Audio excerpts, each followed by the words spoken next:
Eles te disseram que a Bíblia e o microscópio são inimigos mortais. Mas esta é a mentira mais perigosa já contada. Prepare-se para ver a verdade que a história escondeu. Amados irmãos e irmãs em Cristo, e todos aqueles que buscam a verdade onde a luz da razão e a chama da fé se encontram. Iniciamos hoje uma jornada para desmantelar um dos mitos mais persistentes e destrutivos da era moderna. Esta é a narrativa sombria que afirma que a fé cristã, com suas escrituras antigas e sua devoção inabalável, teria sido um freio, um obstáculo, talvez até mesmo um inimigo implacável do desenvolvimento, da ciência, da inovação e do pensamento racional. Esta acusação, muitas vezes martelada em salas de aula e difundida em mídias superficiais, sugere que houve um tempo de trevas, a Idade Média, onde o obscurantismo religioso sufocou o espírito da investigação, e que somente com o advento do iluminismo, esse período de suposta luz secular, a humanidade pôde se libertar das correntes da superstição para finalmente abraçar a ciência. Esta é a essência do chamado mito iluminista, uma invenção retórica criada para justificar a separação radical e hostil entre o púlpito e o laboratório. A própria estrutura dessa narrativa é uma distorção. Ela se apoia em pouquíssimos episódios de conflito, inflados desproporcionalmente, como o caso Galileu, enquanto convenientemente ignora a vasta tapeçaria de colaboração e dependência mútua que marcou a maior parte da história intelectual cristã. O que muitos chamam de Idade das Trevas é, na verdade, o período em que a semente da ciência moderna foi plantada e nutrida, não por céticos ou pagãos, mas pelas mãos pacientes e zelosas dos próprios cristãos. A história real não sustenta a ideia de que o cristianismo atrasou a ciência. Pelo contrário, ela demonstra que a cosmovisão cristã foi um dos pilares lógicos e teológicos que tornaram o nascimento da ciência moderna possível e até mesmo necessário. A fé, ao contrário do mito secular, forneceu as premissas essenciais, sem as quais o método científico jamais teria se estabelecido de forma duradoura. Afinal, para que a ciência funcione, precisamos acreditar em algumas coisas fundamentais que não podem ser provadas pela ciência, mas apenas assumidas pela fé na ordem divina. Em primeiro lugar, precisamos acreditar que o universo é ordenado, regido por leis fixas e universais, e não por caprichos de deuses volúveis ou de um acaso caótico. Essa crença é diretamente derivada da ideia do Deus único e racional que criou o cosmos. Em segundo lugar, precisamos acreditar que o homem, feito à imagem de Deus, é dotado de razão e é capaz de descobrir essas leis com sua mente. E, em terceiro e último lugar, precisamos acreditar que o ato de desvendar a obra do Criador é um ato meritório e de adoração, e não um sacrilégio. Este era o solo fértil da Idade Média. O apóstolo Paulo nos exorta em sua primeira carta aos Tessalonicenses, no capítulo 5, versículo 21, a examinar tudo e reter o que é bom. Este mandamento de investigação e discernimento é, em sua essência, um convite à razão e à análise crítica. Fundamentos da ciência. Aqui surge a primeira pergunta profunda, que convida à reflexão. Se o cristianismo fosse inimigo da razão, como ele poderia ter gerado as primeiras e maiores universidades do mundo, dedicadas à razão e à investigação? Pense nisso e deixe sua resposta nos comentários, pois a resposta histórica a essa pergunta é o ponto de partida de nossa refutação. A Bíblia nos convida à sabedoria, e a sabedoria é o justo uso da inteligência, dom de Deus. A Idade Média, frequentemente ridicularizada como um buraco negro intelectual, foi na realidade o berço da ciência institucional e do pensamento metódico. Quem preservou o conhecimento da antiguidade após a queda do Império Romano, senão os monges, em seus mosteiros? O trabalho não se restringia à oração e à cópia das escrituras. Havia a regra beneditina, que promovia o trabalho manual, a disciplina rigorosa e a rotina. Esses centros monásticos tornariam-se repositórios de textos clássicos e laboratórios rudimentares, onde a observação metódica da natureza era vista como uma forma direta de honrar a Deus. Eles eram os primeiros agricultores, os primeiros relojoeiros, os primeiros bibliotecários metódicos da Europa. O grande salto intelectual veio com o surgimento das primeiras universidades na Europa Ocidental, a partir do século XII. E quem as fundou foram as estruturas da Igreja, sob a autoridade de bispos e papas, para o estudo não apenas da teologia, mas também da filosofia, do direito, da medicina e, crucialmente, das ciências naturais. Pense em Bolonha, que nasceu para o estudo do direito, em Paris, para a teologia e as artes, em Oxford e em Cambridge, na Inglaterra. Todas essas instituições nasceram da matriz eclesiástica e tinham como objetivo principal a busca metódica da verdade. A universidade, com suas faculdades, graus acadêmicos e liberdade de debate intelectual, não é uma invenção secular. Ela é uma invenção cristã. A própria teologia serviu como a rainha das ciências, porque ela fornecia a estrutura metafísica para todas as outras disciplinas. A ordem da natureza era um reflexo do Deus que não é um Deus de confusão, mas sim de paz e ordem, conforme lemos em 1 aos Coríntios, capítulo 14, versículo 33. A crença em um Deus que criou por design era o combustível para procurar esse design. O filósofo e teólogo medieval Santo Tomás de Aquino, uma figura central no pensamento cristão, por exemplo, não via contradição entre a fé e a razão. Ele defendia que a razão e a fé eram duas asas que nos elevam à verdade. A razão, para ele, era um presente de Deus, uma ferramenta poderosa para entender as verdades da criação. Este pensamento não era a exceção, mas a regra dentro do pensamento escolástico que dominava as universidades. A Bíblia foi o primeiro e principal incentivo ao pensamento científico. O livro de Gênesis, logo no capítulo 1, versículo 28, concede ao homem o mandato cultural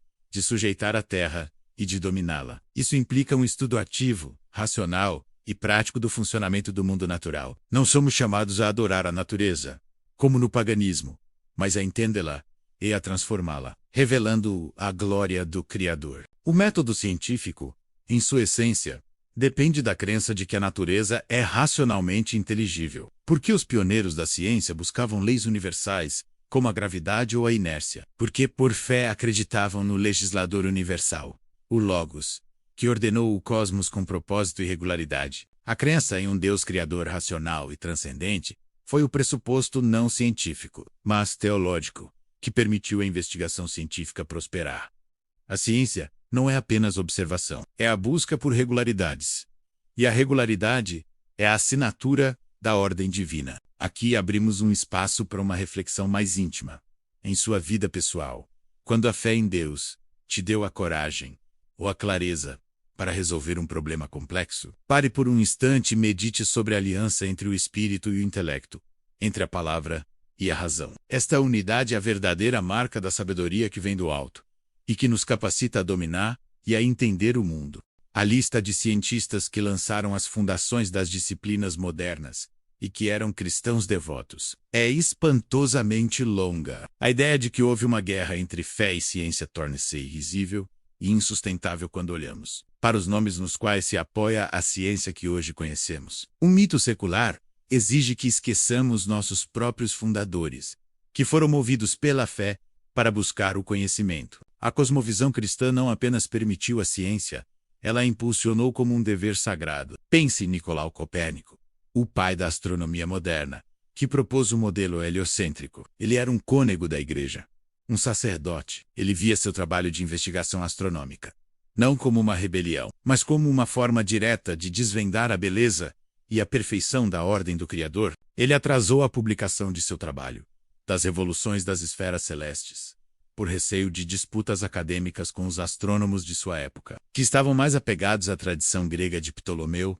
do que a qualquer dogma bíblico. Sua motivação era harmonizar a complexidade dos céus com a simplicidade e a razão que ele atribuía a Deus. O astrônomo Johannes Kepler, que formulou as leis do movimento planetário, era um luterano devoto que via seu trabalho como pensar os pensamentos de Deus após ele. Ele estava convencido de que, como Deus era um geômetra, o universo deveria ser descrito por equações matemáticas precisas. Kepler escrevia que o cientista tinha o privilégio de penetrar na mente de Deus. Sua fé não era um adendo, era o motor que o levava a acreditar que a desordem aparente dos céus escondia uma ordem subjacente, racional e mensurável, porque Deus não cria caos. Aprofundando no famoso caso de Galileu Galilei, é fundamental entender que o seu conflito com o Santo Ofício não foi um choque entre a ciência e a Bíblia, mas sim um choque complexo entre a ciência e a interpretação bíblica dominante da época, que era rigidamente influenciada pela física de Aristóteles e Ptolomeu,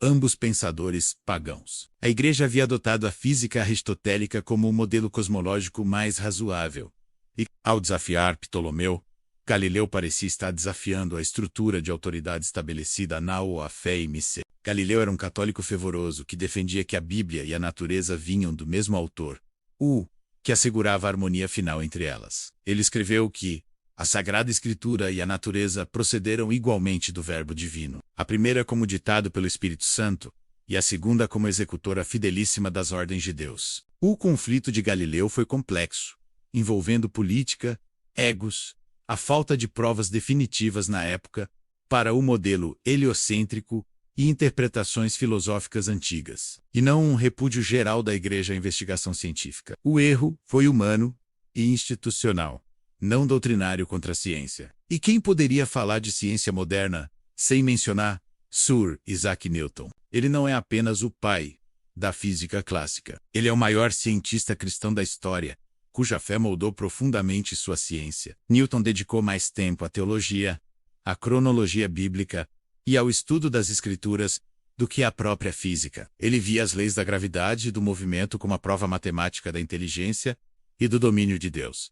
Ele não era um deísta, que acredita em um Deus distante que não intervém. Era um crente convicto que afirmou que a beleza e a complexidade do sistema solar só poderiam ter procedido do conselho e domínio de um ser inteligente e poderoso. Para ele, a ciência era um ato de profunda adoração, uma jornada para a mente do Criador. Em seu Principia, sua obra máxima, Newton conclui que o maravilhoso arranjo do universo só pode ter sido feito pelo conselho e domínio de um ser inteligente e poderoso. A própria física moderna deve sua existência a homens como Robert Boyle, um crente devoto, teólogo e pioneiro. Boyle fundou a química moderna e usou sua fé para justificar a busca pelo método experimental, um pilar da ciência. Ele acreditava que a matéria, sendo criação de Deus, era regida por regras fixas, e não por mistérios esotéricos, e que a melhor forma de honrar esse Deus de ordem era testar suas regras no laboratório com rigor e disciplina. A lista de cristãos que lançaram as bases da ciência contemporânea continua. Pense em Michael Faraday, um devoto membro da Sandemonian Church, que lançou as bases do eletromagnetismo. Sua fé o motivou a buscar a unidade das forças naturais, acreditando que um único Criador unificou todas as obras. Seu sucessor, James Clerk Maxwell, que unificou o eletromagnetismo em equações elegantes, era um cristão profundamente convicto. Maxwell via seu trabalho como uma exploração das maravilhas de Deus. Ele foi um dos cientistas que mais revolucionou a física. E para ele, a ciência e a fé se reforçavam mutuamente. E não nos esqueçamos de Gregor Mendel, o pai da genética, que era um monge agostiniano. Seu trabalho metódico com ervilhas, realizado no isolamento de seu mosteiro, forneceu o entendimento fundamental sobre a hereditariedade. A própria disciplina e o ambiente de busca intelectual que a Igreja proporcionava permitiu que ele dedicasse seu tempo a essa observação rigorosa. O princípio que norteava todos esses fundadores, de Kepler a Maxwell, era o seguinte: se Deus é um Deus de ordem, um Criador racional, então o universo que ele criou deve ser passível de investigação metódica, matemática e racional. A fé cristã não era um inimigo a ser superado. Era o fundamento lógico sobre o qual se podia construir o vasto edifício do conhecimento científico. A ciência nasceu na Europa Ocidental, e não na China, na Índia ou na Grécia Antiga, justamente porque a cosmovisão cristã forneceu a estrutura única de um Criador racional e transcendente que garante a ordem, a lei e a inteligibilidade do cosmos, incentivando o homem a investigá-lo. O teólogo e filósofo Francis Bacon, muitas vezes citado como o pai do método científico moderno, também era um cristão devoto. Ele defendia a ideia de que Deus havia nos dado 2 livros: o livro da palavra Bíblia e o livro da natureza. Ambos revelavam o poder e a glória de Deus, e a ciência era o método correto para ler o segundo livro. Aqui o convite à fé se torna urgente. Se os maiores gênios da ciência encontraram na fé o motivo para buscar a ordem do universo, qual é o motivo que te move na sua busca pelo conhecimento e pela verdade? O Evangelho de Mateus, no capítulo 22, versículo 37, nos conclama a amar a Deus com toda a nossa mente. Que a história desses gigantes da fé e da ciência nos inspire a cumprir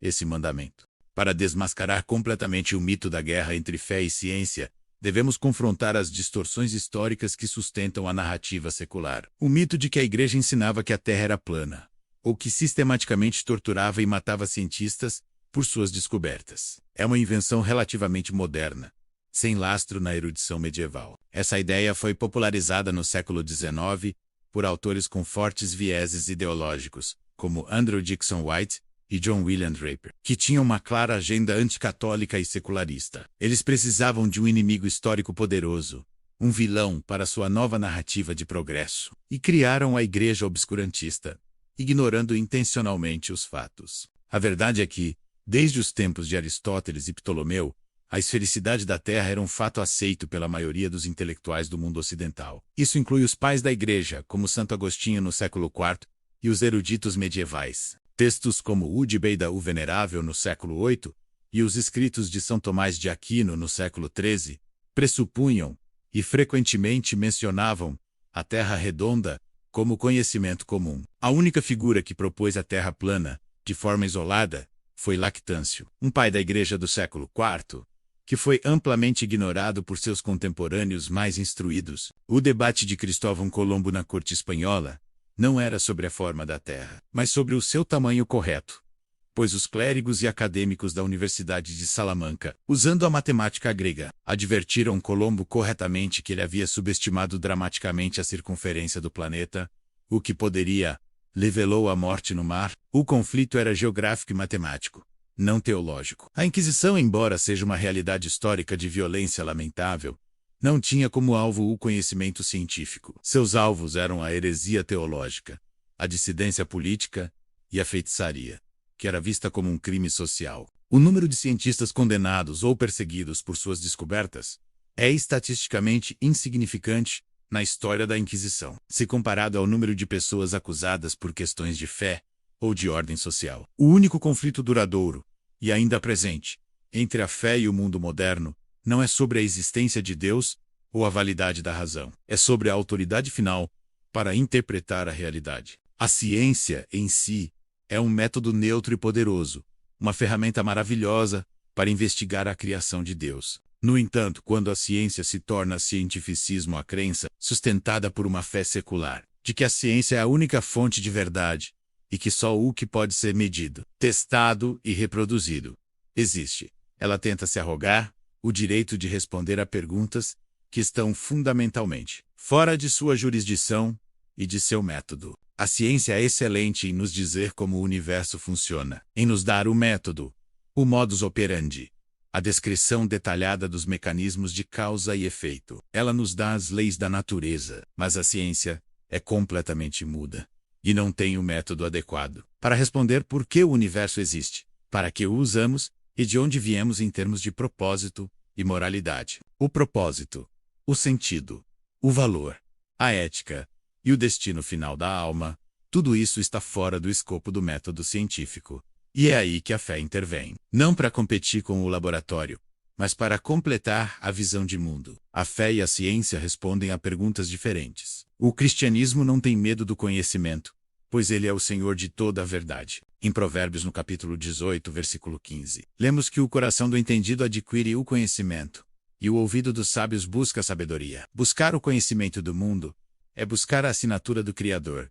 É cumprir o mandato cultural que nos foi dado em Gênesis. O medo de que uma descoberta científica possa destruir a fé é um medo infundado. Se a Bíblia é a palavra de Deus que é a verdade revelada, e a natureza é a obra de Deus que é a verdade manifestada, elas não podem se contradizer em sua essência, mas apenas nas nossas interpretações limitadas e imperfeitas. A verdade, em última análise, é uma só, pois em João capítulo 14, versículo 6, Jesus disse: Eu sou o caminho, e a verdade, e a vida. Portanto, o conflito que é pintado é, na verdade, uma disputa de jurisdição ideológica. A ciência e a fé são como dois mapas essenciais para o navegador.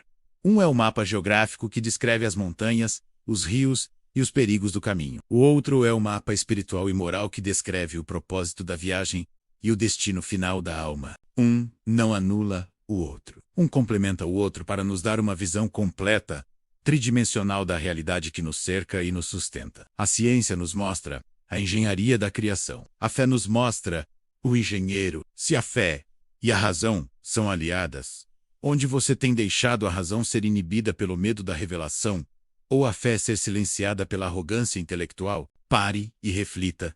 sobre onde você tem separado o que Deus uniu, e peça a Deus, em oração, a sabedoria para usar o intelecto com humildade e propósito. Chegamos ao cerne e à conclusão inegável da nossa tese.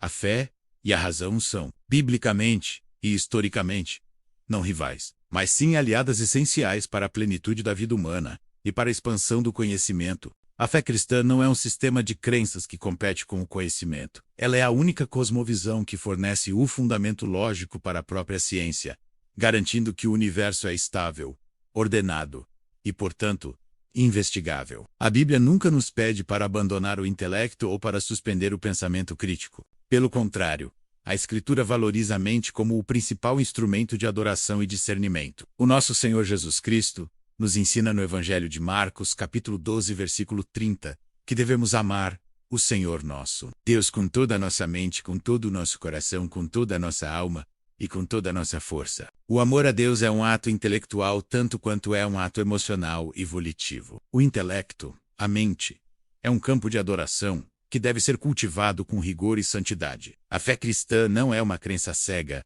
um salto irracional no escuro. É sim uma crença racional que encontra suas evidências na história, na filosofia e sim, na ordem observável do cosmos. O filósofo e teólogo São Agostinho, cuja obra moldou o pensamento ocidental por mais de um milênio, resumiu a relação entre fé e razão em uma frase lapidar que orientou séculos de pensamento cristão. Credo ut intelligam, que significa, creio para que eu possa entender. A fé não é o fim da razão, mas o seu ponto de partida. A premissa fundamental que nos permite investigar com confiança, sabendo que o universo não é um absurdo, mas uma criação proposital. Essa harmonia é o que o historiador da ciência Roger Oikás chamou de paradoxo cristão.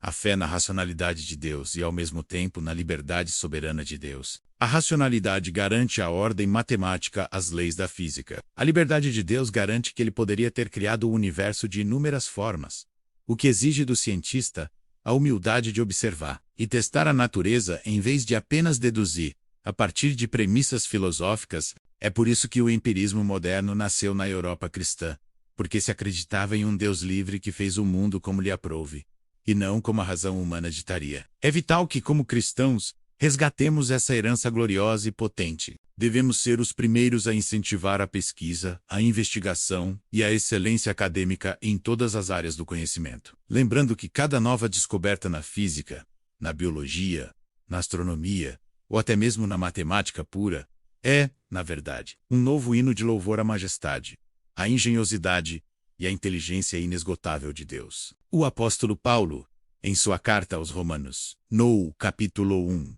versículo 20, nos dá a justificativa teológica para a ciência, porque as suas coisas invisíveis, desde a criação do mundo, tanto o seu eterno poder, como a sua divindade se entendem, e claramente se veem pelas coisas que estão criadas, para que eles fiquem inexcusáveis. A natureza é um livro aberto, escrito pela mão de Deus, que nos fala sobre seu poder e sua divindade. A ciência é simplesmente a leitura atenta e reverente desse livro. Pense no Salmo 18, versículo 1, uma poesia que une o cosmos e o Criador.